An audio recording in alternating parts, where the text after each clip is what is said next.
Right now, a circuit behind your ear is lying to you, and you're about to catch it in the act.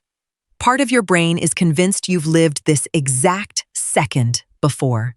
The tilt of your head, the light in the room, the sound underneath the sound. And it's wrong. Not metaphorically, not poetically. A specific structure, buried deep, has just raised its hand and declared, This has happened. You were here.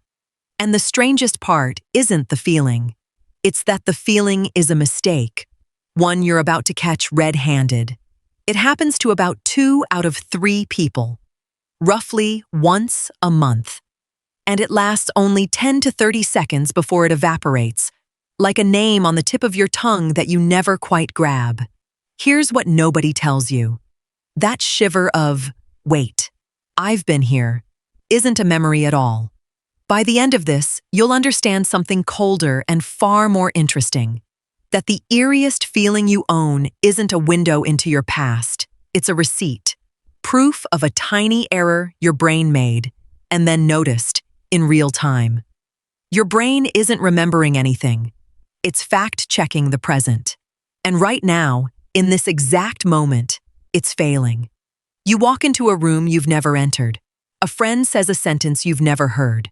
And something in you goes cold and quiet and whispers, again. You've done this before, but you can't say when. You can't say where. There's no memory attached to the certainty, just the certainty, floating there, unsupported. That gap is the whole mystery. And for over a century, nobody could get near it. The problem was cruel. Déjà vu is impossible to schedule. A French scientist named Émile Boirac gave it its name back in 1876, déjà vu, French for already seen. But naming a ghost doesn't let you catch it. The feeling shows up uninvited, and the instant you turn your attention toward it, it's already gone. You can't put a person in a lab and say, now, feel it now. For decades, that made it almost unstudyable, a thing everybody knew and nobody could hold. Then came the crack in the door. Researchers working with people who have a form of epilepsy noticed something extraordinary. For some of these patients, déjà vu wasn't rare or random. It arrived reliably, a small warning tremor right before a seizure. And because doctors could see exactly where those seizures began, they could trace the feeling back to its source. One region, deep and specific.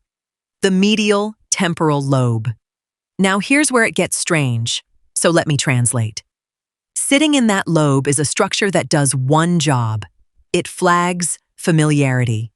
Think of it as a little detector that lights up and says, I've seen this before.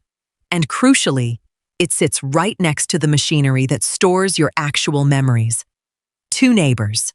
One decides that something feels known. The other holds the record of what actually is known. Normally, they agree. You recognize your kitchen, and you can also remember your kitchen. Signal and receipt, matched. But what happens if the alarm goes off and the receipt never comes? That's the question that changed everything. And a psychologist in Colorado named Cleary decided to answer it. Not by waiting for déjà vu to appear, but by building it. In a lab, on purpose.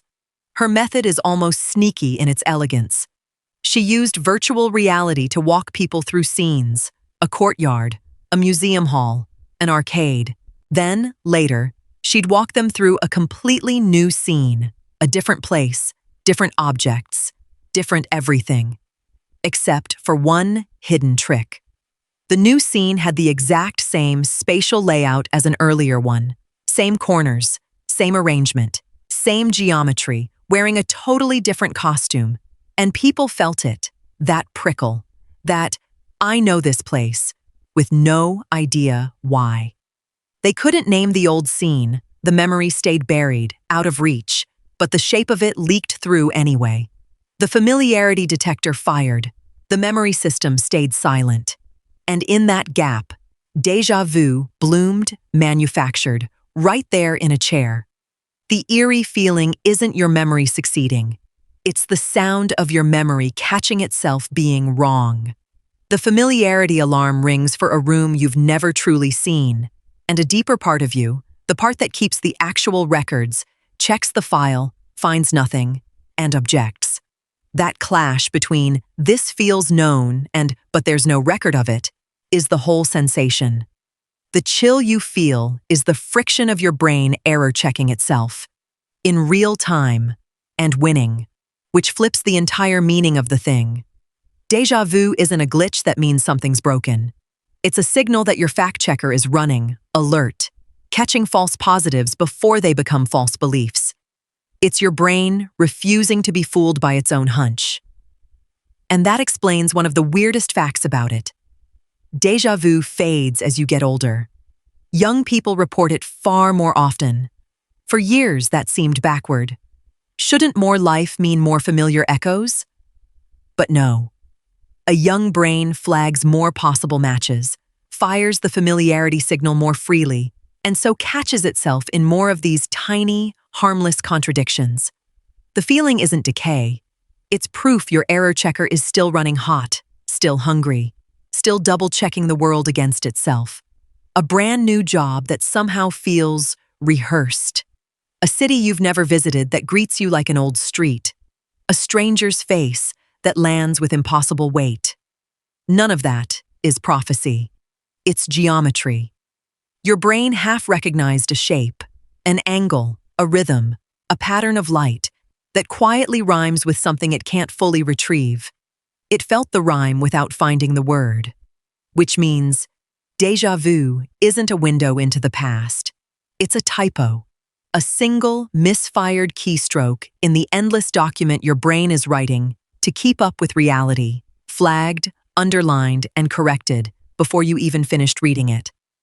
So the next time a brand new moment washes over you feeling exactly like a memory, don't reach for magic. Your brain isn't lying to you in that instant. It's the one moment you actually catch it telling the truth. About how often, quietly, invisibly, it lies to you the rest of the time. So tell me, have you felt it today? And what were you doing the second it hit?